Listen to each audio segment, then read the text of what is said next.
जानिए धरती पर कैसे निकला सोना। सोना दुनिया भर की सबसे कीमती धातु में से एक है। भारत में शुभ अवसरों पर सोना पहनने की परंपरा भी है। कीमती होने के कारण आए दिन सोने की कीमतों में उछाल भी होता रहता है। लेकिन क्या आपने कभी सोचा है कि धरती पर सोना आखिर आया कहां से? अगर नहीं तो चलिए आज हम बात करेंगे सोना और धरती के बीच के संबंध की, कि आखिर कैसे इस धातु की उत्पत्ति हुई और धरती में इसका प्रचलन धीरे धीरे इस कदर बढ़ गया कि सोना पहनना दुनिया भर का फैशन बन गया है। तो चलिए बात करते हैं दुनिया की बहुमूल्य धातु यानी कि सोना धरती से कैसे निकला। नमस्कार, मैं हूं आयुषी और आप देख रहे हैं CGNN लाइव। अगर खबर पूरी चाहिए तो वीडियो को पूरा देखना होगा और ऐसी ही जानकारी पाने के लिए चैनल को सब्सक्राइब कर दीजिएगा। चलिए वीडियो को शुरू करते हैं। धरती तक ऐसे पहुंचा सोना। धरती पर हमेशा से सोना मौजूद नहीं था, वहीं पूरे ब्रह्मांड में गोल्ड सुपरनोवा न्यूक्लियोसिंथेसिस के जरिए सोना बन जाता है। पृथ्वी पर जो सोना पाया जाता है वो आज से अरबों साल पहले हुई उल्का वर्षा के कारण मिला है। आपको बता दें कि ऐसा भी माना जाता है कि आज से तकरीबन 4 अरब साल पहले हमारी पृथ्वी धीरे धीरे ठंडी होने लगी थी। इस दौरान पृथ्वी पर मौजूद धातुएं ठंडी होकर धरती के आसपास जमने लगी और इसी के बाद से धरती से सोना निकालना शुरू हो गया। जी हाँ, समुद्र तक ऐसे पहुंचा सोना। जमीन की बाहरी परत का घनत्व प्रति घन सेंटीमीटर 2.6 ग्राम है, जिसके चलते मैग्नीशियम, एल्यूमिनियम, पोटेशियम, कैल्शियम और सोडियम जैसे तत्व इसकी ऊपरी सतह पर उभर कर आने लगे।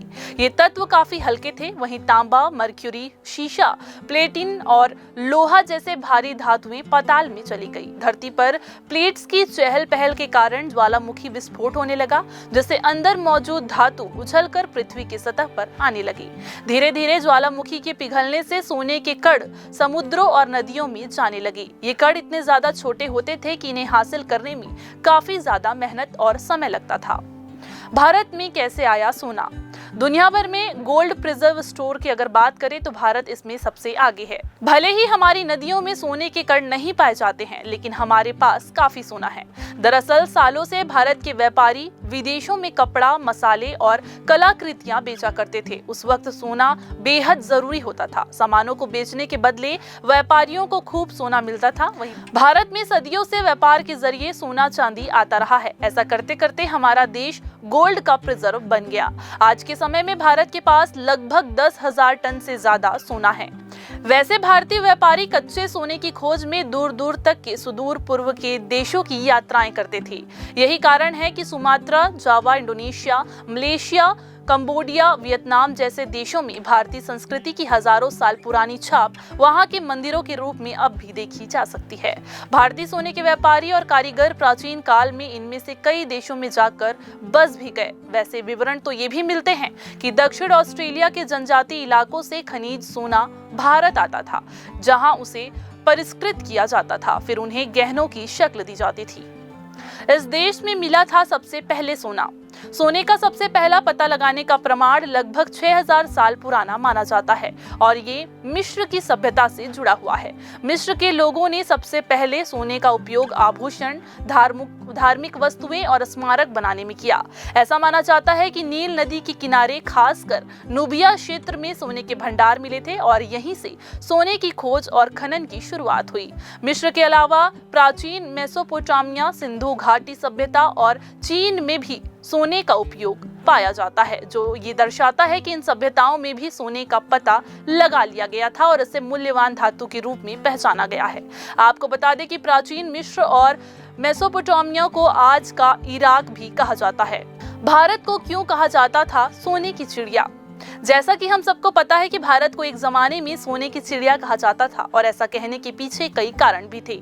कहा जाता है कि सन 1739 में पर्शिया के शासक नादिर शाह ने जब दिल्ली पर हमला किया तो यहाँ से इतना सोना लूटा कि 3 साल तक यहाँ किसी को टैक्स देने की जरूरत नहीं पड़ी। इतना ही नहीं, मुगल शासक शाहजहां ने भी अपने लिए एक सिंहासन बनवाया जो पूरा ठोस सोने से बना था। इसे तख्त-ए-ताउस कहा जाता था। आपको बता दें कि ब्रिटिश सरकार भी अपने शासन काल में भारत से बहुत ज्यादा सोना लूट कर ले गए थे, जिस कारण भारत में सोने की कमी हो गई। भारत में कहाँ थी सोने की खान? भारत की सबसे बड़ी और एकमात्र सोने की खान कोलार में रही। सोने की खुदाई का लाइसेंस मैसूर के राजा ने ब्रिटिश सैनिक माइकल फिट्जजेराल्ड को दिया था। सन 1956 में केंद्र सरकार ने इसका कंट्रोल ले लिया। फिर बीतते बरसों के साथ ये घाटा देने लगी। आपको बता दें, नतीजतन इसे साल 2001 में बंद करना पड़ा। हालांकि इससे फिर शुरू करने की कवायद तो चल रही है, लेकिन ये इतना आसान तो नहीं लगता। भारत में यहाँ किया गया सबसे पहले सोने का उपयोग। भारत में सबसे पहले सोने का उपयोग लगभग 2500 ईसा पूर्व सिंधु घाटी सभ्यता में हुआ था। पुरातात्विक साक्ष्यों से ये पता चलता है कि सोने का उपयोग आभूषणों और व्यापार के लिए किया जाता था। कुछ साक्ष्यों से ये भी पता चलता है कि सोने की आपूर्ति दक्षिण भारत यानी कि मैसूर प्रदेश से होती थी। वहीं भारत में सबसे पहले कुषाण राजा ने सोने का सिक्का जारी किया था। इसे 127 ईस्वी में कुषाण राजा कनिष्क प्रथम द्वारा जारी किया गया था।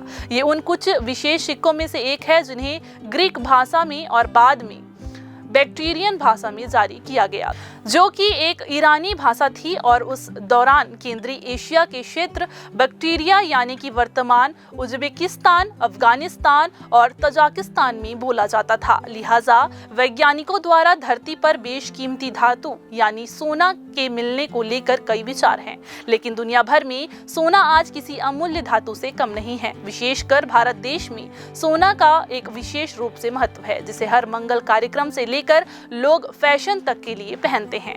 ऐसे में सोना भारत से लेकर दुनिया भर के लिए एक अनिवार्य वस्तु बन गई है। धरती से सोना निकालना और दोनों के संबंध से जुड़ी ये जानकारी आपको कैसी लगी, हमें कमेंट करके जरूर बताएं और वीडियो को लाइक और शेयर करें ताकि ऐसे ही रोचक खबरों से हम आपको लगातार अपडेट रख सकें।